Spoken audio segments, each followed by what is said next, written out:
ગુલમર્ગમાં રમઝાન માસમાં fashion show યોજાતા હોબાળો, કાશ્મીરના સીએમ ઉમર અબ્દુલ્લાના તપાસના આદેશ। સોમવારે જમ્મુ કાશ્મીર વિધાનસભામાં ગુલમર્ગમાં તાજેતરમાં યોજાયેલા એક ફેશન શોના કારણે હોબાળો થયો હતો। આ શો રમઝાન માસમાં આયોજિત કરવામાં આવ્યો હતો, જેના પર ઘણા રાજકીય પક્ષો અને ધાર્મિક નેતાઓએ નારાજગી વ્યક્ત કરી હતી।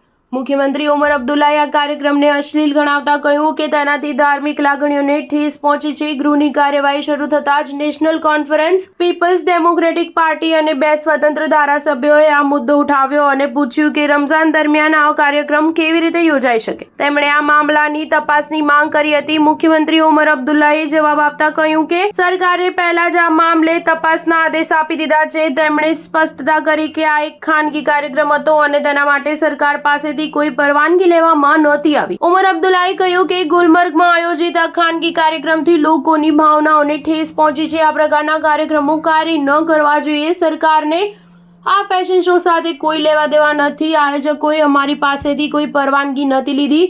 તે એક સંપૂર્ણપણે ખાનગી કાર્યક્રમ હતો જે હોટલની અંદર યોજાયો હતો। તેમણે કહ્યું કે જો આ ઘટનામાં કોઈ નિયમનું ઉલ્લંઘન કરવામાં આવ્યું છે તો મામલો પોલીસને સોંપી દેવો જોઈએ। આ વચ્ચે ભારતીય જનતા પાર્ટીએ સમગ્ર વિવાદને બિનજરૂરી ગણાવ્યો અને એનસી, પીડીપી અને કેટલાક ધાર્મિક નેતાઓ પર નિશાન સાધ્યું। સ્ટાર ન્યૂઝ 7 હંમેશા સચ્ચાઈની સાથે।